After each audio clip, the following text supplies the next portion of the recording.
Continuamos hablando del proyecto Bicentenario. Reconciliación del país es lo que todos estamos pidiendo. En esta oportunidad vamos a conversar con el profesor Santiago Guevara, quien también es parte pues, de este proyecto Bicentenario.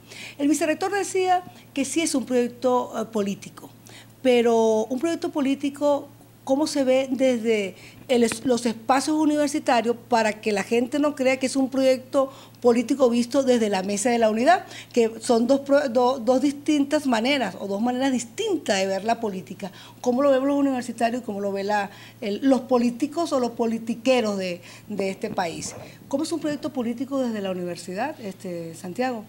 Sí, bueno, después del saludo a los amigos televidentes hay que digamos que mencionar los distintos agentes que están de alguna forma relacionados con lo que sucede con el proyecto Bicentenario. El punto de partida necesariamente es el artículo 2 de la ley para nosotros. El artículo 2 de la ley de universidad, el artículo de la ley vigente, nos obliga moral e intelectualmente a responder a la nación y contribuir a su análisis de los grandes problemas nacionales. La política es un problema nacional importante en Venezuela en los últimos tiempos. Y en esa política uno podría, para facilitar las cosas a los amigos televidentes, situar, por un lado, el proyecto del oficialismo, el proyecto que lidera el presidente Chávez, que se mueve en un escenario de transformación radical del país hacia formas de economía, formas de instituciones y formas de sociedad distintas, por decir lo primero, a lo que existía hasta ese momento.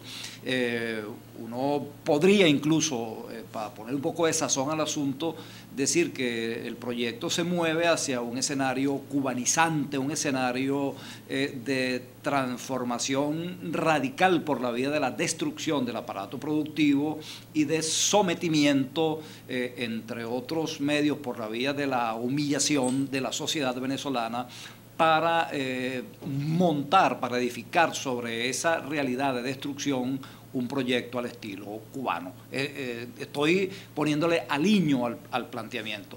Por otro lado, hay una reacción de los partidos que se ubican en el otro extremo del espectro político, que fundamentalmente están dirigidos a afanes más que electorales, electoralista, es decir, la selección a través, tal como se conoce por la vía de las primarias, de un candidato al que se reviste de unos enunciados de temas que va a abordar y de un programa de gobierno. Fíjense que hasta ahora no he mencionado lo más importante, el país, la nación, y es ese país, esa nación la que obliga a la universidad. Entonces, la universidad, de cara al país, de cara a la nación, se hace un planteamiento que ha estado en la historia política democrática venezolana y que no está presente en los afanes de quienes se proponen como alternativa gubernamental, tampoco en la del gobierno, porque ya hemos dicho lo que pretende el gobierno. Se trata de intentar lograr el máximo de acuerdos posibles entre todos los componentes de ese espectro sobre el país que queremos. Yo voy a un ejemplo concreto. La Constitución y el régimen propician la democracia directa, la democracia que llaman participativa. Uno puede aceptar que en ese sentido se puede avanzar hacia formas de democracia directa, democracia participativa, y ahí hay un posible acuerdo entre sectores que se ubican en un lado y en el otro del espectro político. Por ejemplo, y voy con ejemplos concretos. Lo que está sucediendo en Islandia en este momento, que es un referente que utilizamos, en situaciones en que 25 ciudadanos están participando con el uso de todas las tecnologías modernas de comunicación, Facebook, Twitter, etcétera, están elaborando una constitución, es algo que es un ejemplo de democracia directa y que nosotros apreciamos positivamente, que mucha gente aprecia positivamente, que los jóvenes aprecian positivamente y sobre lo cual podría eventualmente establecerse acuerdo. Andrés Oppenheimer, en su reciente libro de Basta de Historia, dice que el problema de Latinoamérica es que vive en el pasado, mientras que Irlanda, Estados Unidos, Japón vive hacia el futuro. ¿No está planteado ya dejarla, basta de historia, lo traigo a colación en su libro con esta que estamos hablando del proyecto Bicentenario, no basta ya de historias del pasado, ya basta de decir, y no presentar un proyecto de país hacia el futuro donde podamos unirnos, porque el problema de Latinoamérica es esa, vivimos en el pasado? Plenamente de acuerdo, Rosa, y yo creo que si hay alguien que ha trabajado el asunto ha sido mi persona. Yo soy prospectivista de formación, me muevo en el mundo del análisis de escenario de futuro, en el mundo de la prospectiva, de anticipaciones, de hipótesis acerca del futuro, y cuando traigo el ejemplo islandés es porque Islandia está innovando en el mundo. Sí, pero ¿cómo lograr que nosotros seamos Irlanda? ¿Cómo lograr que seamos Japón? ¿Cómo será que seamos Oriente? O sea, ¿cómo lograr que seamos Colombia, Chile, Argentina, Brasil? ¿Cómo lograr? O sea, no solamente tenerlo como punto de referencia, sino llevarlo a la acción. Nosotros somos uno de los países que más escribe, ¿sabía eso, profesor? Pero es uno de los países que menos hace.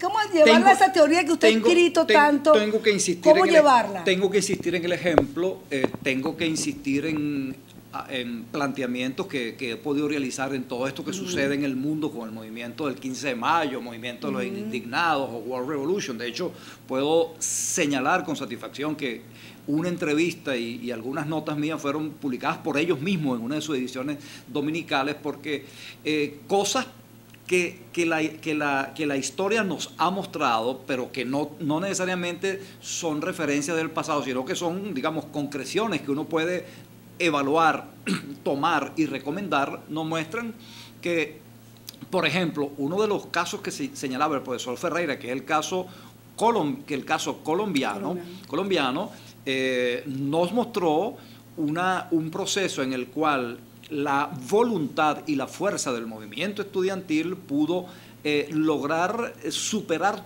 todos los obstáculos para que algo que no tenía cabida constitucional pudiera ser llevado hasta ese nivel. A mí me tocó personalmente hablar con el presidente del Tribunal Supremo de Justicia, la Corte Suprema de Justicia colombiana de la época, y me decía, llega un momento en que incluso los más altos jueces tienen que rendirse a la fuerza de la historia, a la fuerza del cambio, y esa fue la consideración. Pero es que Colombia entendió que tomaba como referencia el pasado, pero no se quedó en el pasado. No, para nada. Se proyectó al futuro. Esa es la pregunta. ¿Cómo es la visión? Yo sé que usted está metido bastante en el proyecto Bicentenario.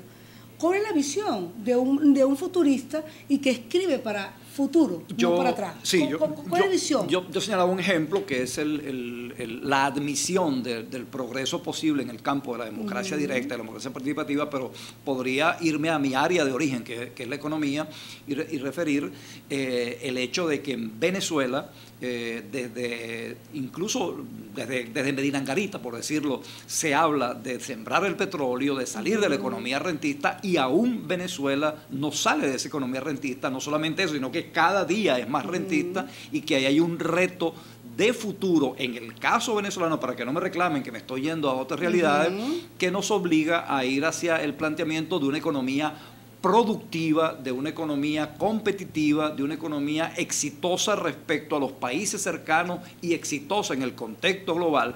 Son necesarias algunas referencias de pasado, a pesar de que leemos el futuro. Venezuela pudo exportar partes automotrices a Japón y a Estados Unidos. Venezuela perdió esa condición. Venezuela puede recuperar o por esa vía o por otras vías una economía productiva. Y en eso incluso escrito, tú lo sabes, hay un reciente libro mío en el que hablo de algunos elementos que precisamente de manera ingeniosa, sin decirlo incluso, permiten salir del rentismo e ir hacia una economía productiva, y eso evidentemente tiene adeptos de parte y parte. Nosotros, la otra parte del programa, mismo, ¿quiénes participan en este proyecto bicentenario?